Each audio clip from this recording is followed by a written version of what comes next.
हल छठ की व्रत कथा और महत्व। हर छठ पूजा हल छठी। यह त्योहार भादो कृष्ण पक्ष की छठ को मनाया जाता है। इसी दिन श्री कृष्ण के बड़े भाई बलराम का जन्म हुआ था। यह व्रत पुत्र एवं पुत्रवती दोनों महिलाएं करती है। इसके अलावा गर्भवती और संतान प्राप्ति की इच्छा रखने वाली महिलाएं भी इस व्रत को करती है। छत्तीसगढ़ में महिलाएं बड़ी संख्या में इसकी पूजा करती हैं। मध्य प्रदेश और उत्तर प्रदेश में भी महिलाएं इस पूजा को करती है। मथुरा के राजा कंस अपनी बहन देवकी को विवाह उपरांत विदा करने जा रहे थे तो आकाशवाणी हुई। आकाशवाणी में देवकी का 8वां गर्भ तेरी मृत्यु का कारण बनेगा।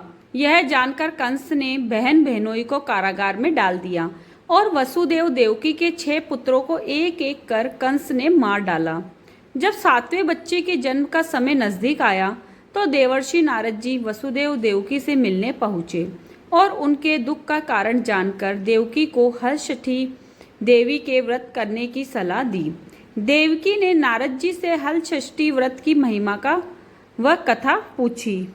नारद जी ने पुरातन कथा कहना प्रारंभ किया कि चंद्रव्रत नाम का एक राजा हुआ जिनको एक ही पुत्र था। राजा ने राहगीरों के लिए एक तालाब खुदवाया किंतु उसमें जल सूख गया। राहगीर उस रास्ते गुजरते और सूखे तालाब को देखकर राजा को गाली देते थे। इस खबर को सुनकर राजा दुखी हुआ कि मैंने तालाब खुदवाया, मेरा धन व धर्म दोनों ही व्यर्थ हो गया। उसी रोज रात राजा को स्वप्न में वरुण देव ने दर्शन देकर कहा कि यदि तुम अपने पुत्र की बलि तालाब में दोगे तो जल भर जाएगा। सुबह राजा ने स्वप्न में कही बात दरबार में सुनाई और कहा कि मेरा धन व धर्म भले ही व्यर्थ हो जाए पर मैं अपने पुत्र की बलि नहीं दूंगा। यह बात लोगों से होती हुई राजकुमार तक पहुंची तो वह सोचने लगा कि यदि मेरी बलि से तालाब में पानी आ जाए तो लोगों का भला होगा। यह सोचकर राजकुमार अपनी बलि देने तालाब में बैठ गया। अब वह तालाब पानी से लबालब भर गया। जल के जीव जंतुओं से तालाब परिपूर्ण हो गया। इकलौते पुत्र के बलि हो जाने से राजा दुखी होकर वन को चला गया। वहां 5 स्त्रियां व्रत कर रही थी जिसे देखकर राजा ने कौन सा व्रत और क्यों कर रही हो पूछा तो स्त्रियों ने हलछठी व्रत की संपूर्ण विधि विधान बतलाई। सुनकर राजा वापिस नगर आ गया और अपनी रानी के साथ उस व्रत को किया। व्रत के प्रभाव से राजपुत्र तालाब से जीवित बाहर निकल आया। राजा परिवार सहित हलषष्ठी माता के जयकार कर सुखपूर्वक निवास करने लगा। अब नारद जी ने देवकी से हलषष्ठी व्रत की अन्य कथा कहना शुरू किया कि उज्जैन नगरी में 2 सौतन रहती थी। एक का नाम रेवती तथा दूसरी का नाम मानवती था। रेवती को कोई संतान न थी जबकि मानवती के 2 पुत्र थे। रेवती अपने सोत के बच्चों को देखकर हमेशा सोतिया ढाह से जलती रहती थी और उसके पुत्रों को मारने का जतन ढूंढती रहती थी। एक दिन उन्होंने मानवती को बुलाकर कहा कि बहन, आज तुम्हारे मायके से कुछ राहगीर मुझसे मिले थे। उन्होंने बताया कि तुम्हारे पिताजी बहुत बीमार हैं और वह तुम्हें देखना चाहते हैं। पिता की बीमारी को सुनकर मानवती दुखी हुई। रेवती कहने लगी कि बहन, तुम शीघ्र अपने पिता से मिलने चली जाओ। तुम्हारे आने तक मैं बच्चों का ध्यान रखूंगी।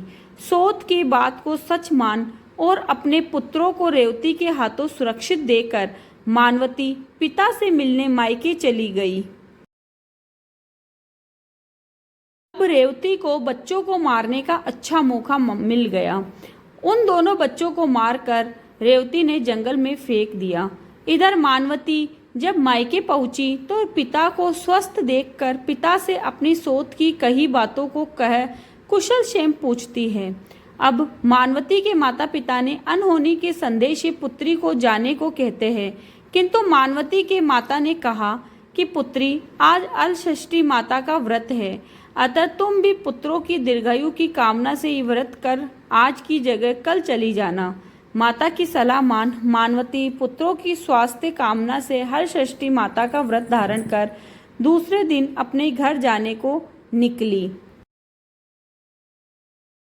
रास्ते में वही जंगल पड़ा और वहां अपने बच्चों को खेलते देख उनसे पूछती है कि तुम लोग यहाँ कैसे पहुँचे। तब पुत्रों ने बताया कि आपके चले जाने के बाद हमारी दूसरी माता रेवती ने हमें मारकर यहाँ फेंक दिया कि तभी एक दूसरी स्त्री ने हमें फिर से जिंदा कर दिया। अब मानवती को समझते देर न लगी कि यह सब माता हलषष्ठी की कृपा से संभव है और माता की जयकार करते हुए घर आ गई। नगर में मानवती के पुत्रों को पुनः जीवित देख और माता हलषष्ठी की महिमा जान सभी स्त्रियां हलषष्ठी व्रत करने लगी। नारद जी ने देवकी से हलषष्ठी व्रत की और एक कथा कहना प्रारंभ किया कि दक्षिण में एक सुंदर नगर है। वहाँ एक बनिया अपनी भार्या के साथ रहता था। दोनों पति पत्नी स्वभाव से बहुत अच्छे व संस्कारी थे। बनिया की पत्नी गर्भवती होती संतान को जन्म देती, किंतु भाग्यवश उनके संतान कुछ समय उपरांत मर जाती थी। तब पति पत्नी ने हलषष्ठी व्रत रखा व संतान प्राप्ति का वर मांगा। माता हलषष्ठी की कृपा से अब बनिया की पत्नी गर्भवती हुई और एक सुंदर संतान को जन्म देती है। अगले व्रत पर उन्होंने साधु के बताए अनुसार अपने पुत्र को पोता मारती है। माता की कृपा से अब उनकी संतान ने दीर्घ आयु को प्राप्त किया। बनिया का परिवार प्रसन्नता पूर्वक जीवन यापन करने लगा। एक बार राजा युधिष्ठिर ने भगवान श्री कृष्ण से अत्यंत शोक संतप्त भाव से कहा, हे देवकी नंदन, सुभद्रा अपने पुत्र अभिमन्यु के मरण उपरांत शोक संतप्त है। वह अभिमन्यु की भार्या उत्तरा के गर्भ की संतान भी ब्रह्मास्त्र के तेज से दग्ध हो रही है, क्योंकि दुष्ट अश्वत्थामा ने गर्भ को निस्तेज कर दिया है। द्रौपदी भी अपने 5 पुत्रों के मारे जाने से अति दुखी है।